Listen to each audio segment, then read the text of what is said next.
નમસ્કાર ગુજરાત વાસીઓ, આપ સર્વેનું સ્વાગત છે આપણી ચેનલમાં।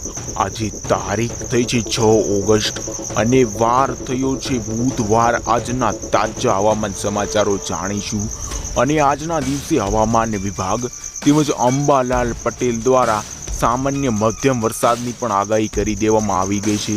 તેમજ આજના દિવસની આપણે વાત કરીએ તો આજના દિવસ લગભગ કચ્છ અને સૌરાષ્ટ્રના વિસ્તારોમાં વરાપની સ્થિતિ યથાવત રહેશે, પરંતુ કોઈક એવા વિસ્તારો હોઈ શકે છે એટલે કે છૂટા છવાયા સ્થળોએ ગાજવીજ સાથે હળવા મધ્યમ વરસાદો પણ પડી શકે છે। તેમજ હવે આપણે આજના વિડીયોમાં જાણીશું કે આગામી દિવસોમાં જે 15 ઓગસ્ટ બાદ મોટો વરસાદી રાઉન્ડ આવવાનો છે તે રાઉન્ડમાં કયા વિસ્તારોને વધુ લાભ મળશે તેની પણ વાત આપણે આ વિડીયોમાં કરવાની છે। તો વિડીયોની શરૂઆત કરતાં પહેલાં તમે અમારો વિડીયો કયા વિસ્તારમાંથી જોઈ રહ્યા છો તે અમને જણાવવાનું ભૂલશો નહીં। તો હવે વિડીયોની શરૂઆત કરીએ। તો જોઈ શકો છો અમદાવાદ મોસમ વિભાગ કેન્દ્ર દ્વારા આ નકશો બહાર પાડવામાં આવ્યો છે। તેમાં તમે જોઈ શકો ઘણા સ્થળોએ એટલે કે આજે દક્ષિણી, ઉત્તરી અને મધ્ય ગુજરાતના વિસ્તારો છે ત્યાં વરસાદી ઝાપટાઓનું પ્રમાણ વધુ જોવા મળશે। તેમજ કચ્છ અને સૌરાષ્ટ્રના વિસ્તારોમાં વરસાદી ઝાપટાઓનું પ્રમાણ ખૂબ જ ઓછું જોવા મળશે, એટલે કે નહિવત જોવા મળશે। અને તમે જોઈ શકો છો આ મોડલ લાઈવ મોડલ તમને 6 ઓગસ્ટનું બતાવી રહ્યો છું। તો મુજબ તમે જોઈ શકો છો ગુજરાતનું વાતાવરણ સ્વચ્છ રહેશે, એટલે કે ખુલ્લું રહેશે। કોઈ પણ વરસાદી સિસ્ટમ હાલ ગુજરાત પર સક્રિય ન હોવાના કારણે કોઈ પણ ભારે વરસાદની શક્યતાઓ વર્તાઈ રહી નથી। તો હવે વાયડીના વેધર મોડલ દ્વારા સમજીએ। તો દર્શક મિત્રો, હું તમને લાઈવ બતાવી રહ્યો છું, આ વાયડીનું વેધર મોડલ બતાવી રહ્યો છું।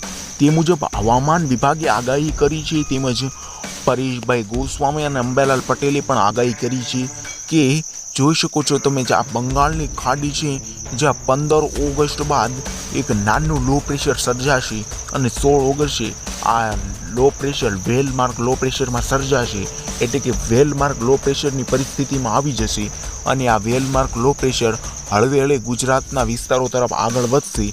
અને તમે જોઈ શકો છો આ 17 ઓગસ્ટમાં આ લો પ્રેશર અપર સર્ક્યુલેશનમાં ફેરઈ જશે અને જોઈ શકો છો જે દક્ષિણી ગુજરાતના વિસ્તારો છે તે વિસ્તારોને પસાર કરતું ગુજરાતના વિસ્તારો તરફ આગળ વધશે।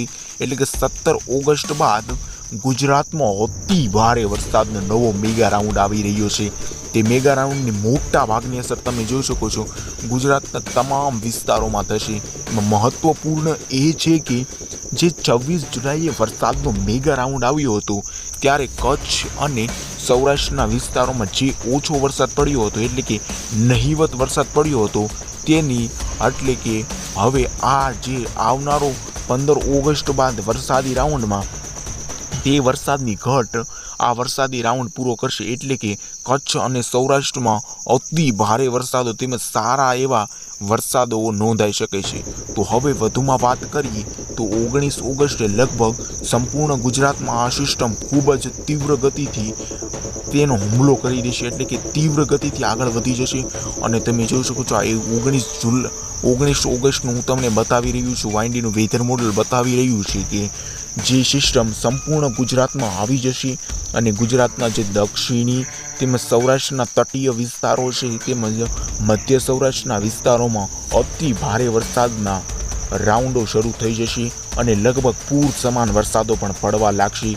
પરંતુ આજના દિવસ એટલે 6 ઓગસ્ટની આપણે વાત કરીએ તો આજે 6 ઓગસ્ટમાં લગભગ ગુજરાતના ઘણા બધા વિસ્તારોમાં એટલે કે ઘણા બધા વિસ્તારોમાં છૂટાછવાયા સ્થળોએ વરસાદ પડી શકે છે।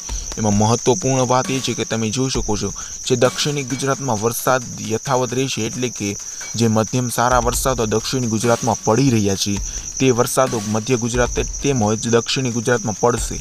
તેમજ હળવા મધ્યમ વરસાદો પણ આજના દિવસે એટલે કે 6 ઓગસ્ટના દિવસે જોવા મળી શકે છે ગુજરાતના વિસ્તારોમાં। તેમજ આગળ વાત કરીએ તો આ વરસાદી ઝાપટાઓ તીવ્ર અને વધુ સક્ષમ ક્યારે બનશે તમે જોઈ શકો છો 10 ઓગસ્ટ બાદ, એટલે કે 10 ઓગસ્ટ બાદ બંગાળની ખાડી થોડી સક્રિય બનવાની સાથે જ વરસાદી ઝાપટાઓના પ્રમાણમાં પણ ખૂબ જ વધારો જોવા મળશે અને વરસાદી ઝાપટાઓનું પ્રમાણ વધશે, જેના કારણે અરબ સાગર તેમજ બંગાળની ખાડીમાં થોડી સક્રિયતા જોવા મળશે, પરંતુ 11 ઓગસ્ટે બંગાળની ખાડી ખૂબ જ સક્રિય જોવા મળી રહી છે. તમે જોઈ શકો છો આ વાઇન્ડીનું વેધર મોડલ બતાવી રહ્યું છે તે મુજબ જોઈ શકો છો 11 ઓગસ્ટે સંપૂર્ણ બંગાળની ખાડીમાં વાદળાઓ તેમજ સિસ્ટમોનો ઘેરાવો બની રહ્યો છે.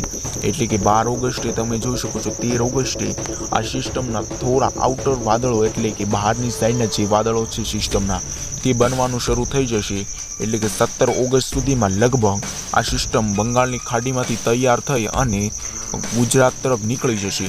અને આ સિસ્ટમનો આપણે ટ્રેક એટલે કે માર્ગ જોઈએ તો તમે જોઈ શકો છો આ બંગાળની ખાડીમાં આવી રીતે તે સર્જન થશે અને ત્યારબાદ દક્ષિણી ભારતના વિસ્તારો એટલે કે હૈદરાબાદથી જોઈ શકો છો કર્ણાટકના વિસ્તારોમાં પણ આ સિસ્ટમનું કેન્દ્ર જોવા મળી શકે છે.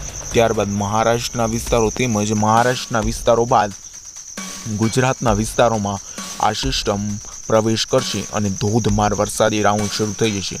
આ રાઉન્ડની આપણે વધુમાં વાત કરીએ તો આ રાઉન્ડ લગભગ 15થી 21 ઓગસ્ટ સુધી જોવા મળશે અને આ રાઉન્ડનું મુખ્ય કારણ છે મઘા નક્ષત્ર. આવનારા દિવસોમાં એટલે કે 15-16 તારીખે મઘા નક્ષત્ર બેસણાના સાથે જ ધોધમાર વરસાદી રાઉન્ડની પણ શરૂઆત થઈ જશે અને ગુજરાતના ઘણા બધા વિસ્તારોમાં સારા એવા વરસાદ પડી જશે.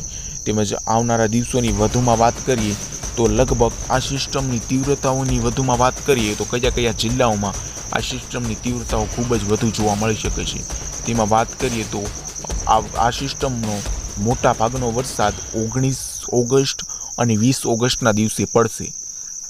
તેમાં જોઈ શકો છો અમરેલી છે, બોટાદ છે, ભાવનગર છે, સુરત છે, ડાંગ નવસારીના જે વિસ્તારો છે તેમજ વેરાવળના વિસ્તારો છે, રાજકોટના વિસ્તારો છે, આ બધા વિસ્તારોમાં લગભગ 8થી લઈ અને 10 ઇંચ સુધીના વરસાદોની આગાહી કરી દેવામાં આવી ગઈ છે.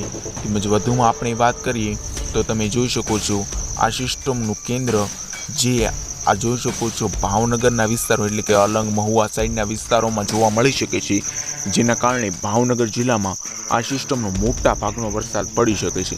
તેમજ અમરેલી છે, બોટાદ સાઈડના જે વિસ્તારો છે તેમજ ઉના, વેરાવળ તેમજ જૂનાગઢ સાઈડના વિસ્તારો, પોરબંદર, ભાનવડ, ગોંડલ, જસદણ, આ તરફ રાજકોટના ચોટીલાના બોટાદથી લઈ જૂનાગઢ લગીનના વિસ્તારો તેમજ રાજકોટથી લઈ ભાનવડ સાઈડના વિસ્તારો, ચોટીલાથી લઈ જામનગર સાઈડના વિસ્તારો, સલાયા દ્વારકા સાઈડના વિસ્તારો એટલે કે ગીર સોમનાથ સાઈડના પણ ઘણા વિસ્તારોમાં અતિ ભારે વરસાદ જોવા મળી શકે છે. આ તરફ તમે જોઈ શકો છો ઉના છે, મહુવા છે, જૂનાગઢ છે, ગીર સોમનાથ છે, પોરબંદર છે, ઓખાના વિસ્તારો છે જ્યાં લગભગ 5થી લઈ અને 7 ઇંચ સુધીના વરસાદો નોંધાઈ શકે છે. તેમજ વધુમાં વાત કરીએ તો આપણે ભાવનગર છે, બોટાદ છે, અમરેલી છે ત્યાં લગભગ 10 ઇંચ સુધીના વરસાદો નોંધાઈ શકે છે. તેમજ દક્ષિણી ગુજરાતમાં વાત કરીએ તો સુરત છે, નવસારી છે, ડાંગ, નવસારી આવા સાઈડના વિસ્તારોમાં 5થી લઈ 7 ઇંચ સુધીના વરસાદો નોંધાઈ શકે છે. તેમજ મધ્ય ગુજરાતના અમદાવાદ સાઈડના વિસ્તારો છે, પંચમહાલ છે, દાહોદ છે, આણંદ છે, ગાંધીનગર છે ત્યાં લગભગ 2થી 3 ઇંચ સુધીના વરસાદો નોંધાઈ શકે છે. તેમજ કચ્છના પણ ગાંધીધામ છે, ભચાઉ સાઈડના વિસ્તારો છે તેમજ ઘણા બધા કચ્છના લગભગ મોટા ભાગના વિસ્તારોમાં 2થી 4 ઇંચ સુધીના વરસાદો જોવા મળી શકે છે. તો મિત્રો આ હતા આજના તાજા હવામાન સમાચાર. જો તમને વિડીયો પસંદ આવ્યો હોય તો એક લાઈક અને એક સબસ્ક્રાઈબ કરવાનું ભૂલશો નહીં. ધન્યવાદ.